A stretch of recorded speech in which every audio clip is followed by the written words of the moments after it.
Welcome to China in Focus. I'm Tiffany Meyer. Our top story, China reacting to Trump's sweeping victory. The Chinese Communist Party leader congratulated the president-elect while watching his own stock market plunge. What could a second Trump term mean for China? Trump is expected to place 60% tariffs on goods made in China, in line with one of his major campaign promises. I believe that Trump's threat of 60% tariffs will likely happen. To keep the promises he made to Americans on the campaign trail, Trump is primed to appoint a top-notch cabinet, a list of potential candidates for the key positions. And Germany has arrested a U.S. man for allegedly leaking military intelligence to China. The American used to work for U.S. forces stationed in Germany.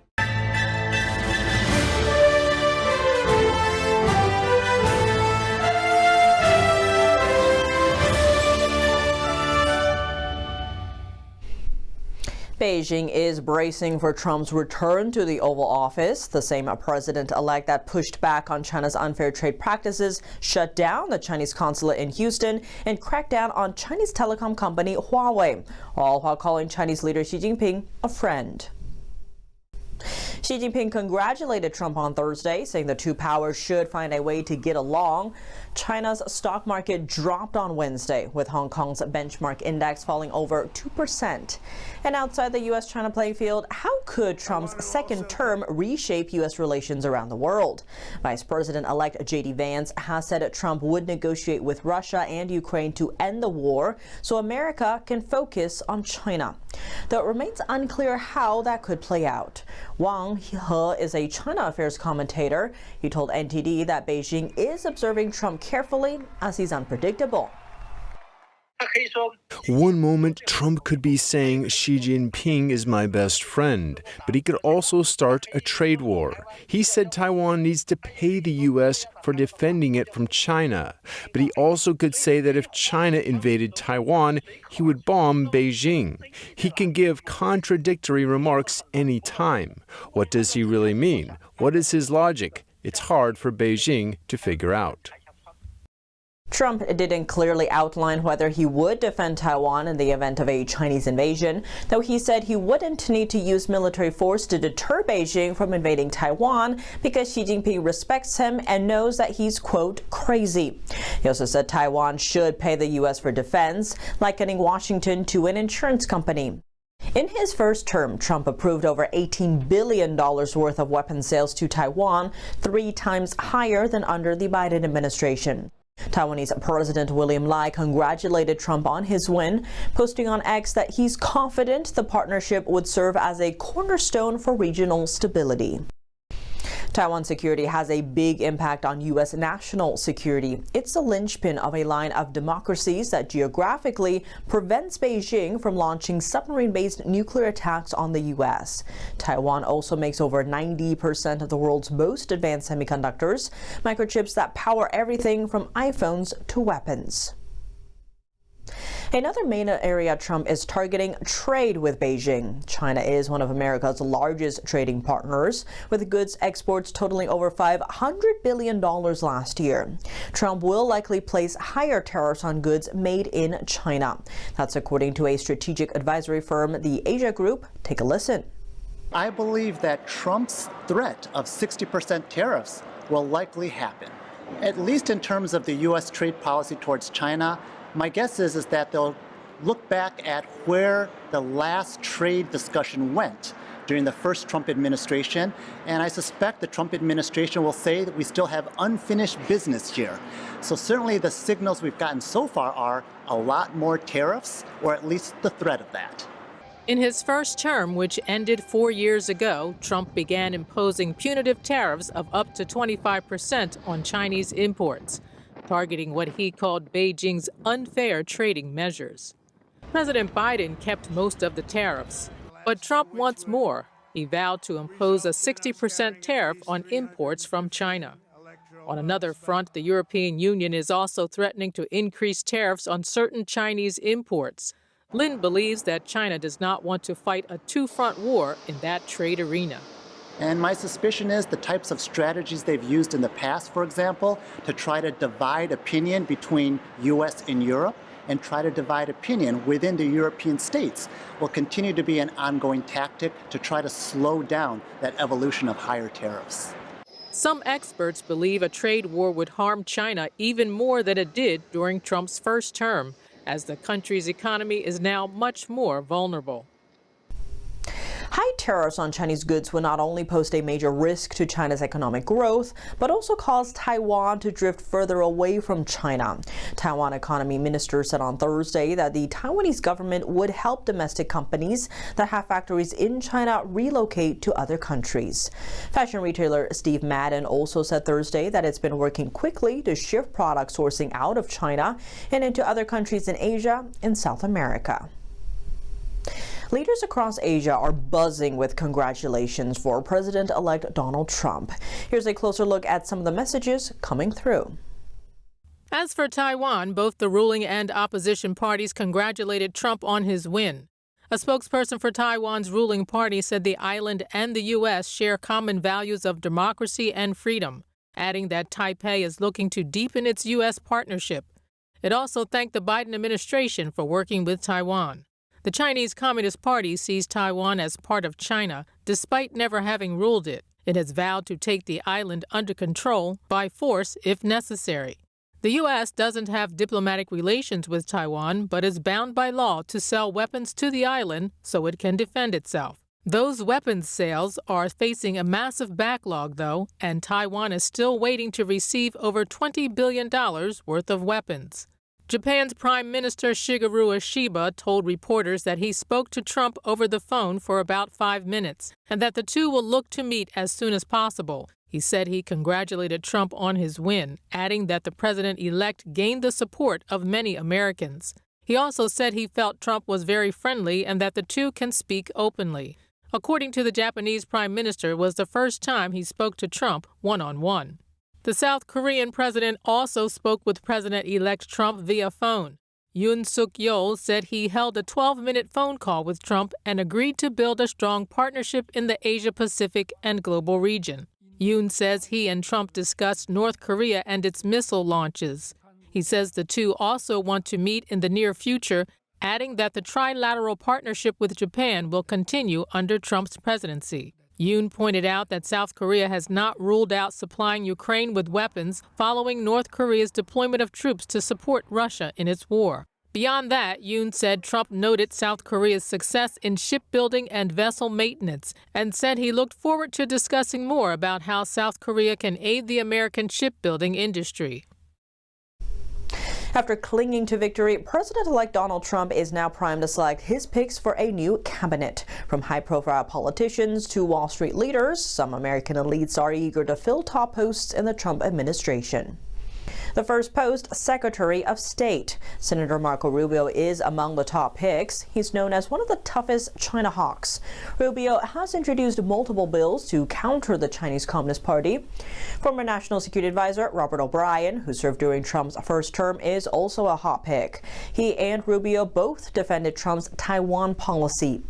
Moving on to the Defense Department, Congressman Mike Waltz, Senator Tom Cotton, and Mike Pompeo are among the top contenders. Pompeo is a former CIA chief and served as Secretary of State under Trump. Speculations about former U.S. Ambassador to Germany Richard Grenell span two roles, Secretary of State and National Security Advisor. He was a long-term foreign policy advisor for Trump. As China fears the possibility of sky-high tariffs after Trump's return, who could be the one to take charge of the U.S. Treasury? Wall Street tycoon and major Trump donor John Paulson, Trump's key economic advisor Scott Bessent, and former Trade Representative Robert Lighthizer are among the most likely options. All of them support Trump's tariff policies. And what's more, we can't forget about a rising star in Trump's campaign, Elon Musk. Trump has pledged to let the Tesla and SpaceX CEO lead a new board, the Government Efficiency Commission, to audit the entire federal government. Next, Germany has arrested a U.S. citizen on suspicion of providing China with U.S. military intelligence. The German Federal Prosecutor's Office revealed the case in a statement on Thursday. The man, identified only as Martin D., allegedly obtained the intelligence while working for troops stationed in Germany. According to the statement, Martin had offered to share sensitive information with Chinese officials, which they could pass on to Beijing. Europe has witnessed an increasing number of espionage cases linked to China in the recent years. 3 German nationals were arrested in April for allegedly passing defense intelligence to China. A former staffer from the European Union also faces a Chinese espionage accusation. Coming up, the NATO Secretary General sounding the alarm about growing ties between China, Russia, and North Korea. He's meeting with European leaders in Budapest. China, North Korea, Russia, and of course Iran. And this is more and more a threat not only to the European part of NATO, but also to the United States. A European summit taking place in Budapest. French President Macron describing China and the U.S. as carnivores and urging Europe to be more assertive. And new developments in the parent versus social media debate. Australia is proposing a game-changing law that could impact platforms like Meta, Instagram, and TikTok. More on that after the break here on China in Focus. Welcome back to China in Focus. I'm Tiffany Meyer. NATO Chief Mark Rutte says ties between Russia and North Korea are not only a threat to European security. He spoke Thursday before a meeting in Hungary. China, North Korea, Russia, and of course Iran.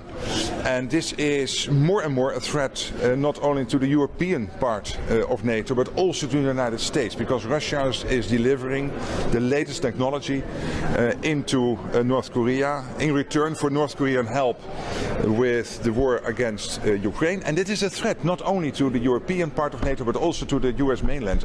So I look forward to sit down with Donald Trump to discuss how we can face these threats collectively. Rutte said during Trump's first term, he spurred European nations to boost military spending and surpass the standard defense budget threshold, around 2% of each country's GDP. Rutte described this as a major success for Trump. Trump had threatened to pull the U.S. out of NATO at the time if European countries did not raise their military spending. Back then, the U.S. paid most of NATO's military expenses. His threat angered European countries, but they abided by the request in the end. French President Emmanuel Macron is urging Europe to take action and become a fully independent power. He made the comments Thursday at the start of a European Political Community Summit in Budapest. Macron discussed Ukraine at the summit. He said a Ukrainian win in its war against Russia is in Europe's best interest.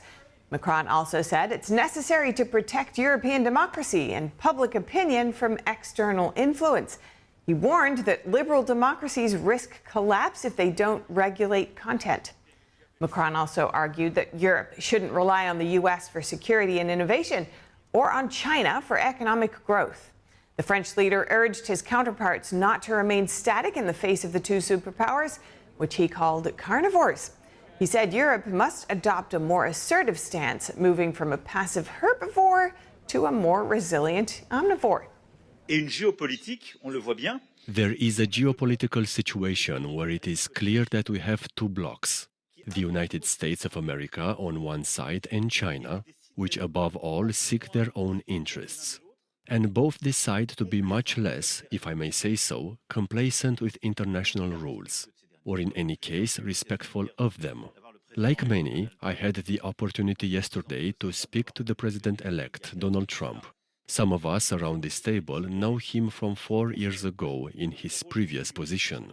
I congratulated him, but basically I think that our role here in the European Union is not to comment on the election of Donald Trump, to wonder if it is good or not. He was elected by the American people, and he is going to defend the interests of American people, and that is legitimate, and that is a good thing. The question is, are we ready to defend the interests of Europeans?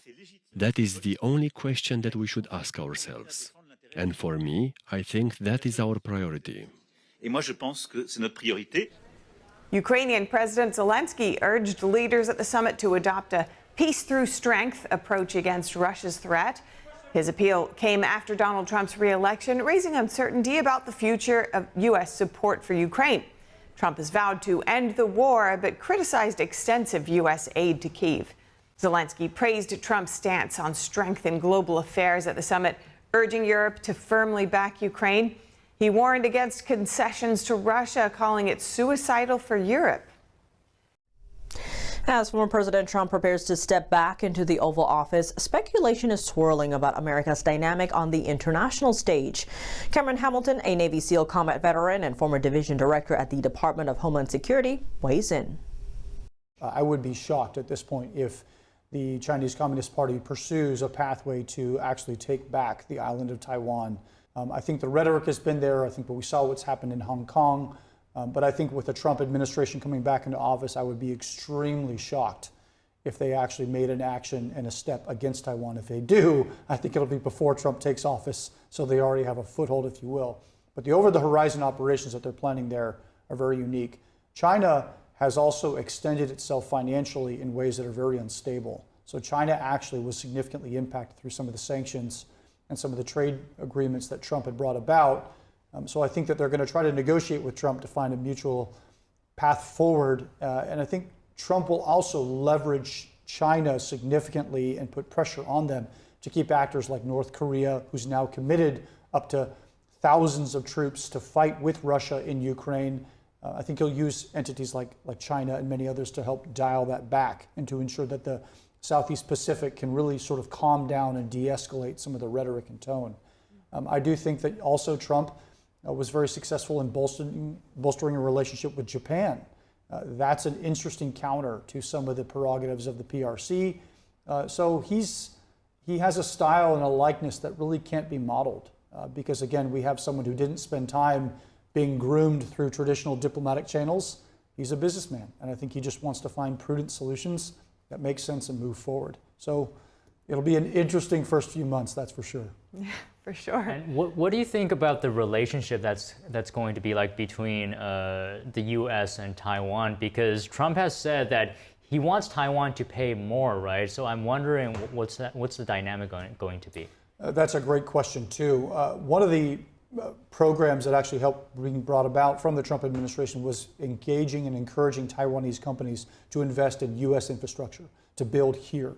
We have battery manufacturers, we have solar plant fields, we have a lot of things that now Taiwanese companies, microchip processing centers, you name it, they're building it within the United States for two reasons. Number one, because if China does invade Taiwan, obviously that market is now potentially saturated and China now controls the industry, which is a huge issue with trade. Number two, to encourage potentially more viable options to produce more and to partner with American firms so that we can get back to that industrial base that the United States had coming out of the Second World War. Trump has been trying to pursue both of those things. So Taiwan has always been a critical partner. I think that our trade agreements and relationships there will only expand, but we will see how that strains this love-hate relationship between China and the U.S. All kind of trying to head towards this peace at home and abroad vision. Thank you so much for this and for your time, Cameron Hamilton. Great to speak with you. Thank you for having me. Thank you. Italy is preparing a plan to keep its technology out of foreign countries' hands. The strategy targets Italian universities and research institutions. Italian Undersecretary of State Alfredo Mantovano cited biomedicine, robotics, and semiconductors as the most affected sectors. The Italian government has previously used anti-takeover legislation to veto Chinese investments in industries deemed strategically important.